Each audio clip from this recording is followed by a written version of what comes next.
journal vous est offert par le FPI, Fonds des promotions de l'industrie, votre partenaire privilégié pour la réussite de vos projets.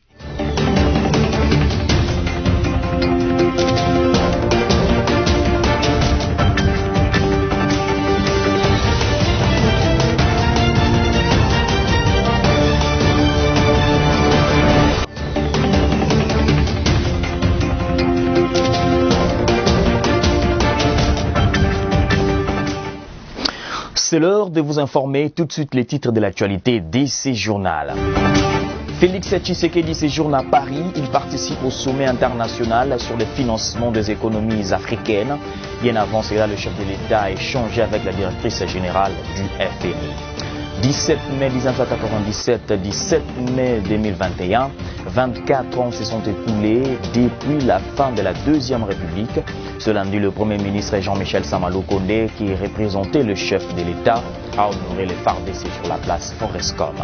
Ce 17 mai, l'humanité tout entière célèbre la journée mondiale contre l'hypertension. Le but de cette journée de l'hypertension artérielle est de communiquer au public l'hypertension et la gravité de ses complications médicales. Après le titre, place au développement, mesdames et messieurs, bienvenue. En marge de sa participation au sommet qui s'est ouvert ce lundi à Paris sur le financement des économies africaines, le président de la République, Félix-Antoine Tshisekedi, a reçu la directrice générale du Fonds monétaire international, Georgieva. Le FMI s'engage à apporter un soutien financier d'1,5 milliard de dollars. Suivez. Les échanges entre les deux personnalités ont porté sur la coopération entre la RDC et le FMI.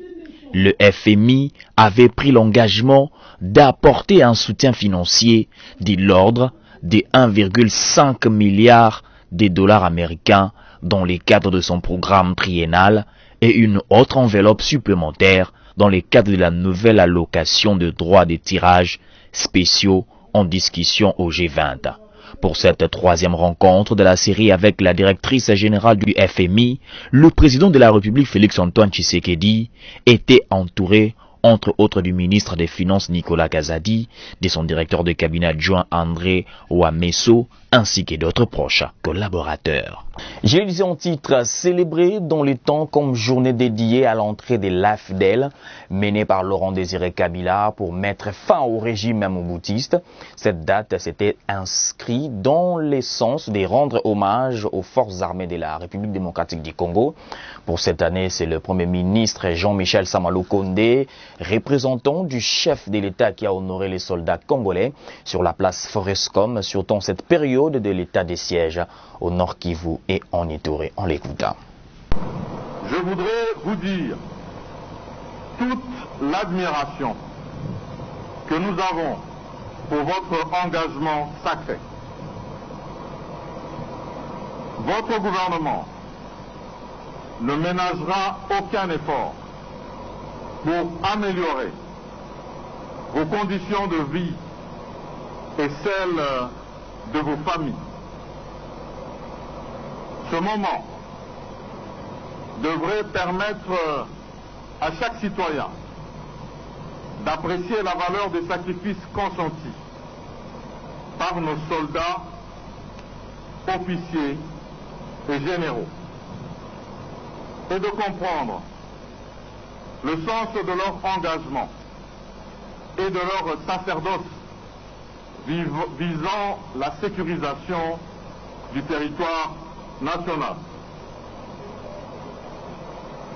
Mesdames et messieurs, en ce moment particulier de notre histoire, où vous êtes davantage sollicités avec vos frères de la police pour ramener la paix dans les provinces du Nord Kivu et de l'Ituri, et plus loin, dans les provinces du Sud Kivu, du Maniema et du Grand Katanga.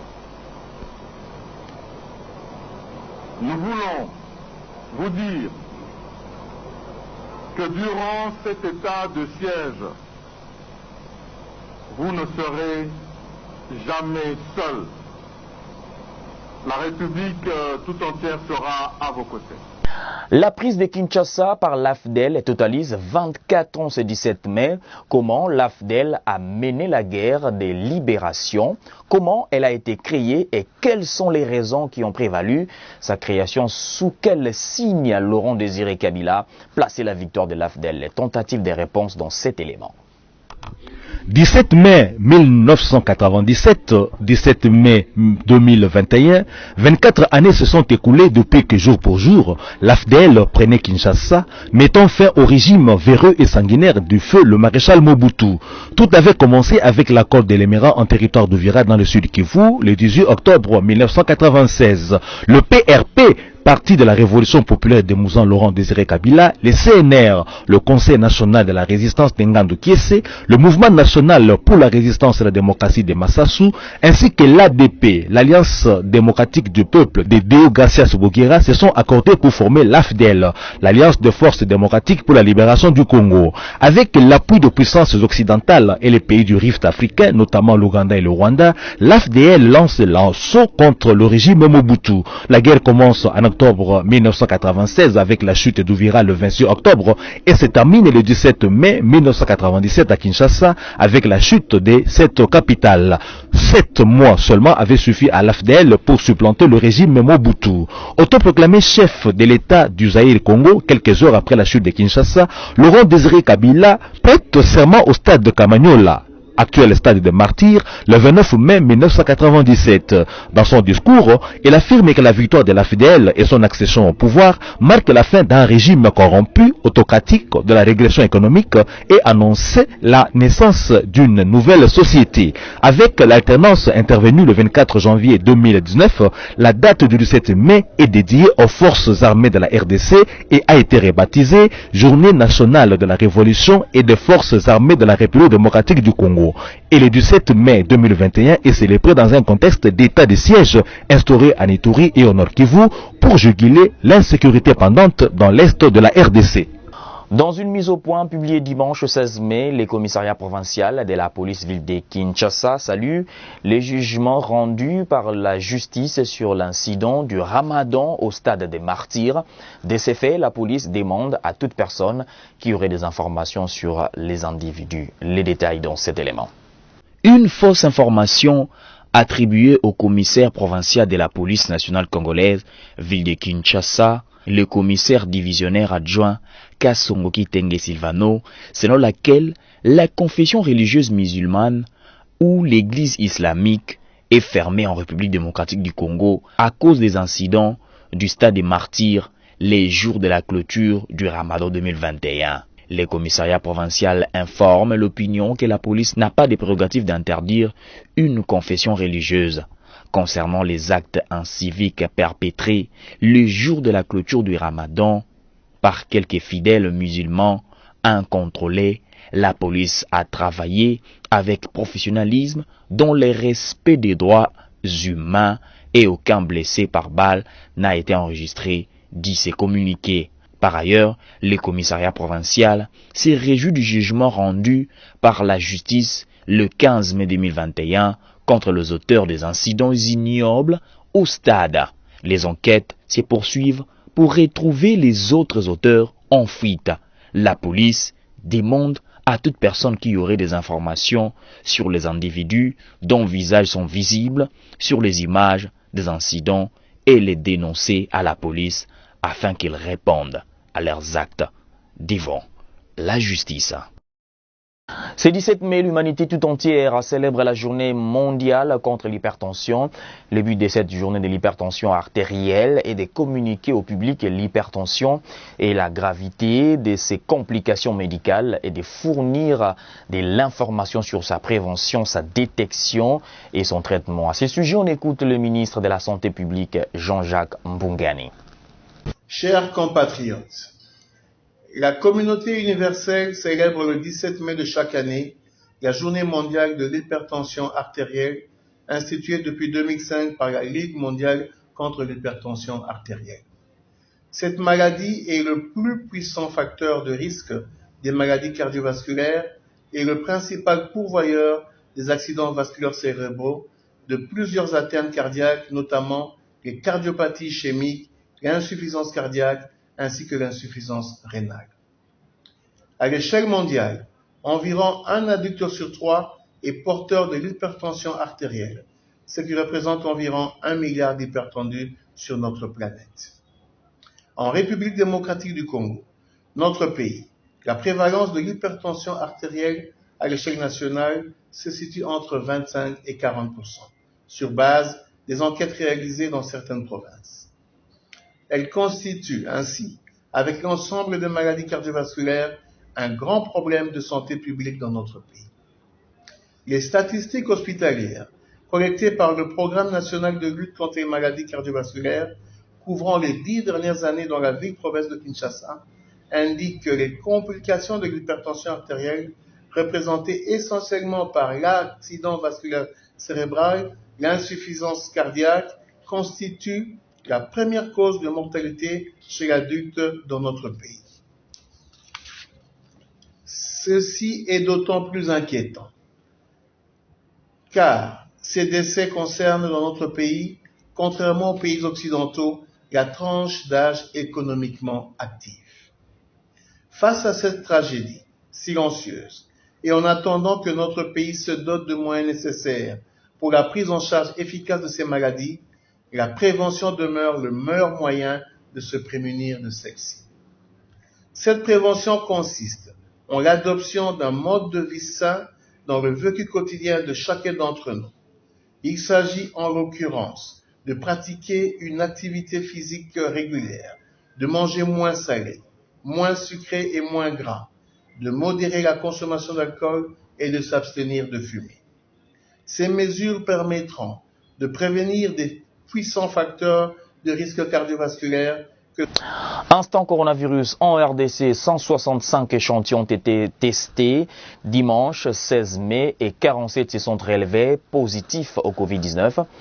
Ces cas sont répartis comme suit: 28 à Kinshasa, 9 à la Chopo, 8 au Kasaï central et 2 dans le Haut-Katanga.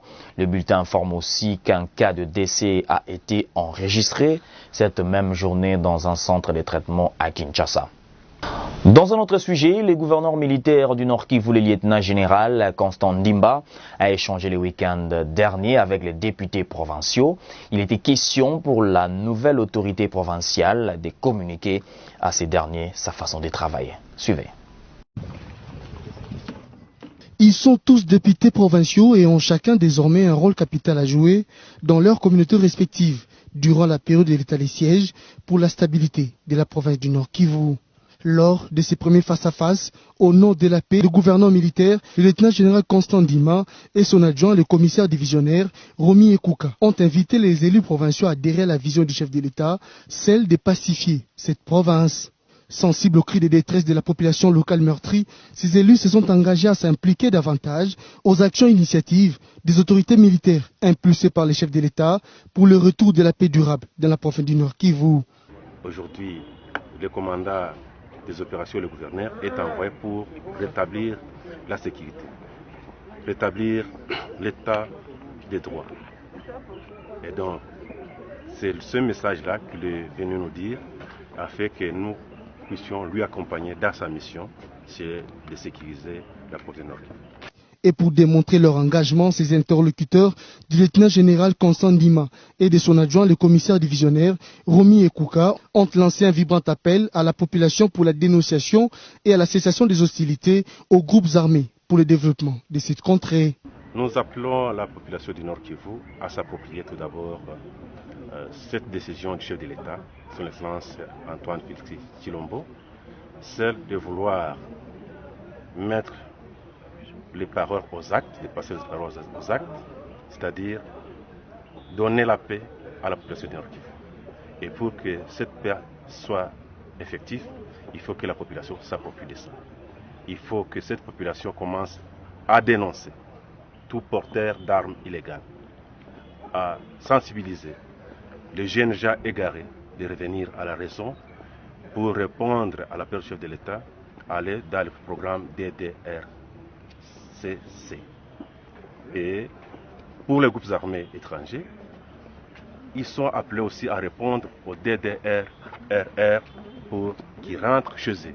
Parce que le Nord Kivu n'est pas leur territoire. Ils ont chez eux, ils doivent rentrer chez eux.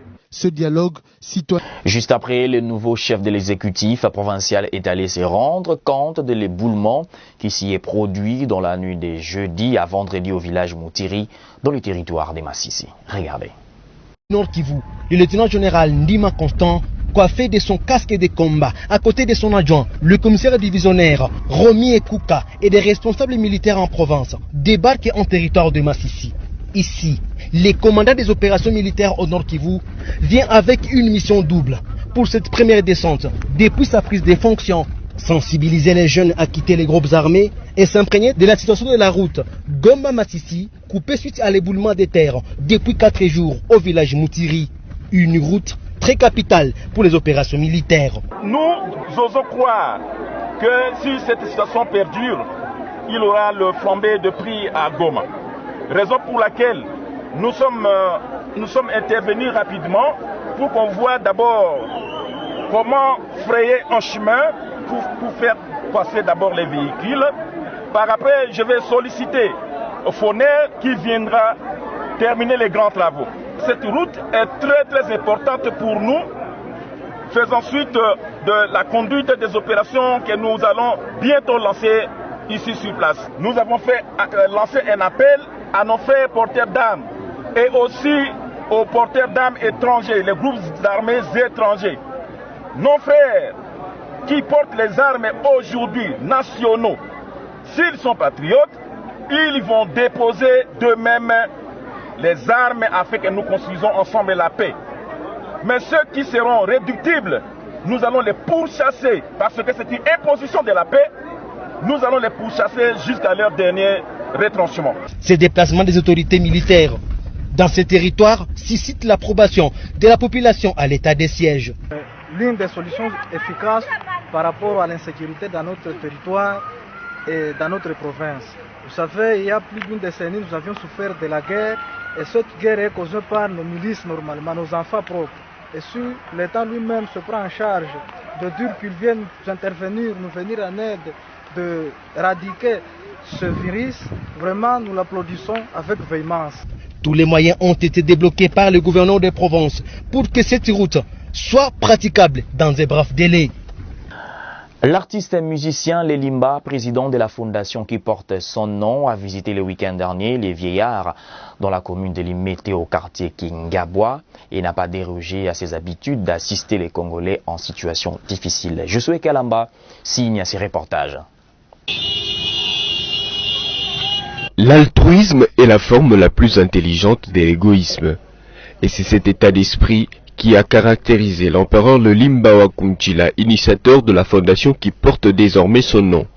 Samedi 15 mai 2021, accompagné de quelques membres de sa structure, cette grande figure de la musique folklorique congolaise est allé rendre visite au vieillard de l'hospice Bolingo Kiwanuka, situé au quartier Kingabwa Mandandel, dans la commune de Limete à Kinshasa. Cette action de cœur qui entre dans le cadre de la relance des activités de la fondation qui porte à présent le nom de son créateur, a permis à l'empereur Lelimba wa Kunchila et ses collaborateurs de se rendre compte des difficultés auxquelles font face les responsables de cet homme qui héberge les personnes de troisième âge. Après avoir suivi religieusement les explications du père Kevin Vomi, directeur de l'hospice, l'empereur Lelimba a pris acte et a promis de faire part de tous ses desiderata à ce partenaire, à l'occurrence le premier vice-président de l'Assemblée nationale, l'honorable Jean-Marc Kabunda Kabunda. Biso tozalaka kutu na souci ya komona ba mama ya boy.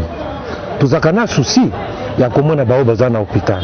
Po tango zamba zo sunga yo na muke, il fallait osala nyonso ko zongisela pe bango pona ni nzambe pe akobakisela yo mususu. Papa biso tokolemba te fondation empereur Lelimba wa Kunchila en même temps ndenge nzambe pe akoti président na biso Jean-Marc Kabunda na madame naye na motem alobi afwa soutenir fondation Lelimba pona bamakambo mike oyo ezomonana pona kozanga po fondation pe ezangaka ye akokotya pe loboko yango tokomisi nzambe po ke mokili na biso mboka na biso ekende liboso tosisa chômage bakulu na basila impudicité makambo ebele toza na vision na biso. À son tour, le révérend père Kevin Vomi a dit merci à Dieu pour cette visite tout en souhaitant que cela ne soit pas la dernière. Pour moi, la joie déjà c'est une bénédiction.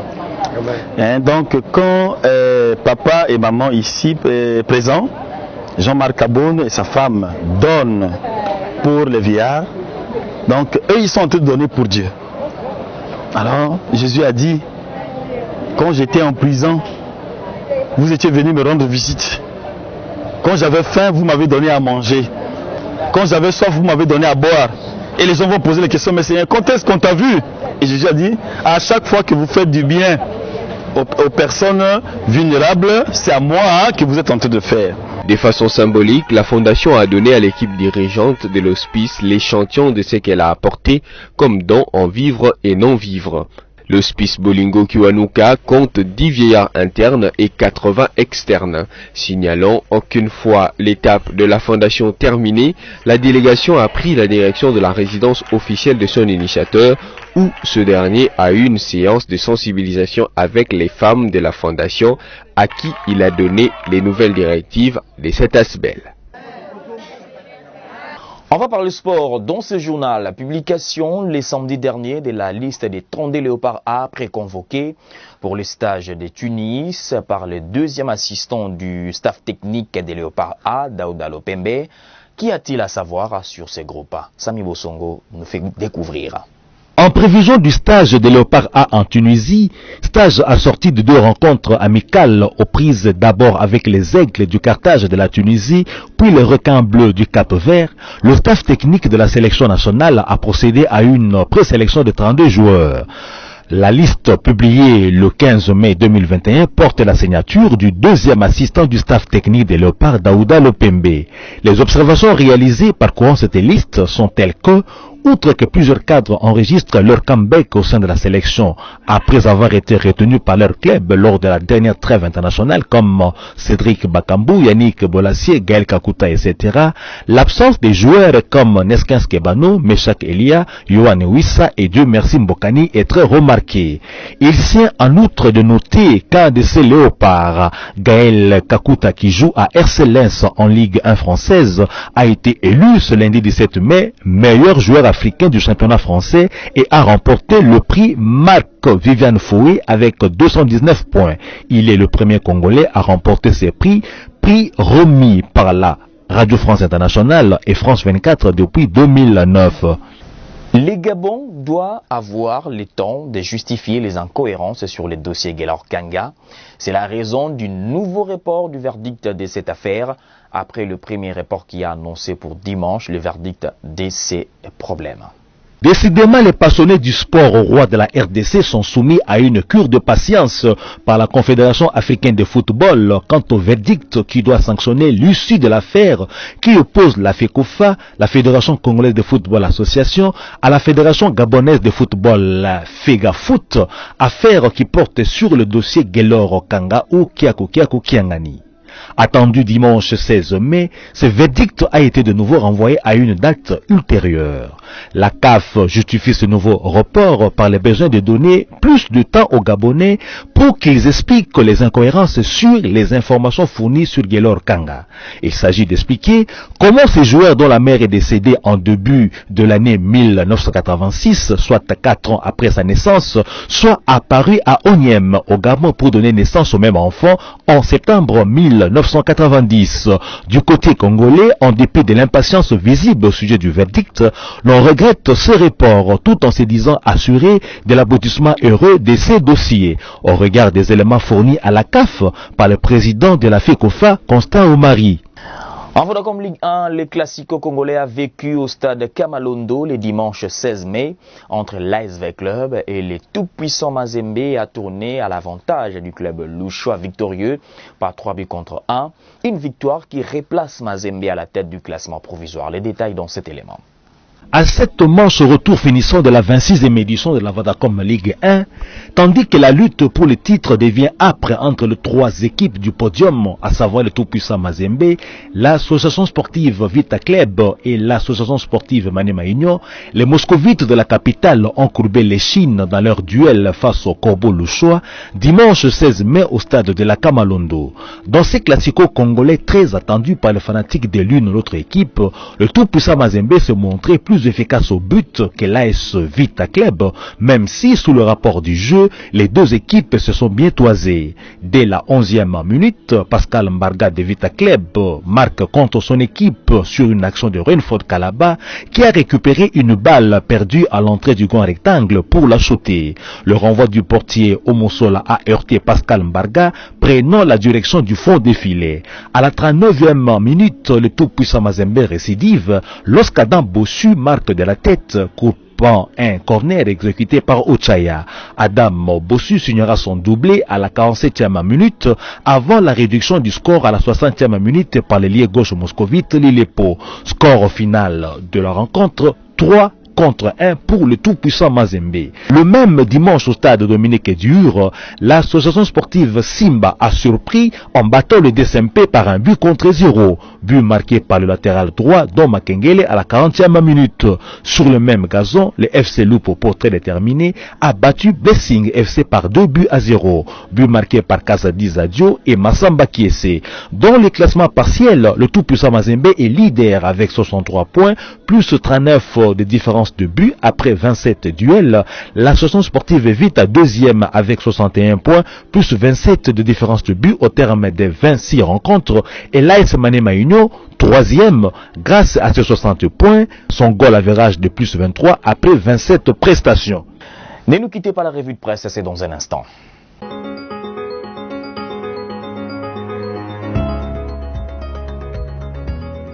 Mesdames et messieurs, bienvenue dans la lecture de journaux Paris Séjour à Kinshasa.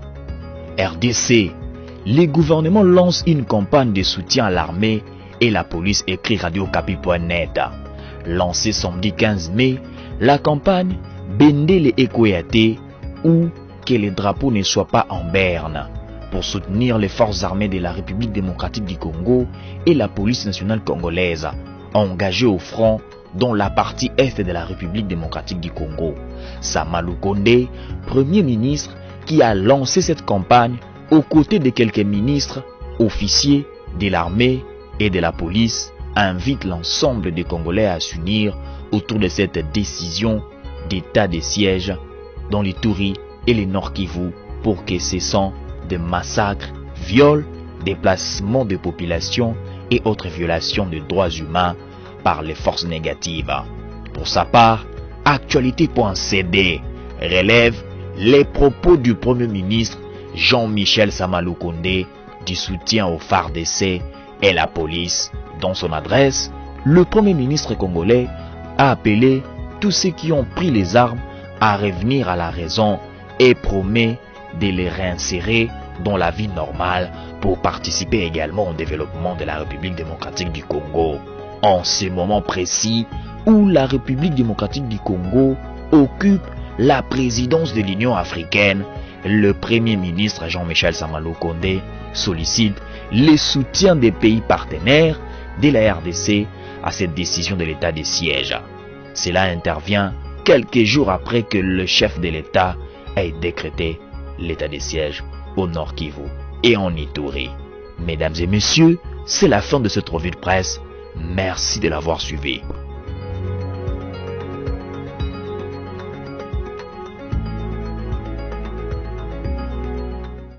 Voilà, si vous nous avez pris en cours de diffusion, voici l'essentiel à retenir.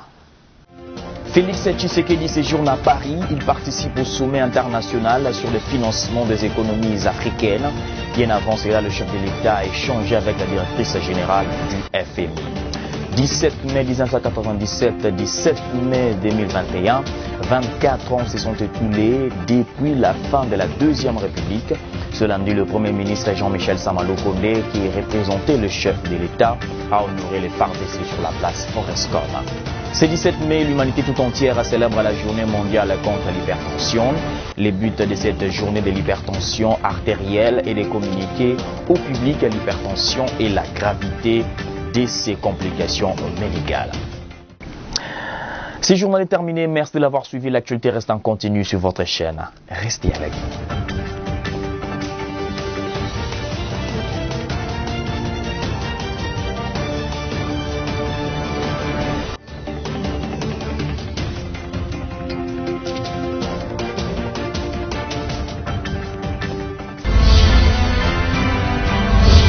Ce journal vous a été offert par le FPI, Fonds des promotions de l'industrie, votre partenaire privilégié pour la réussite de vos projets.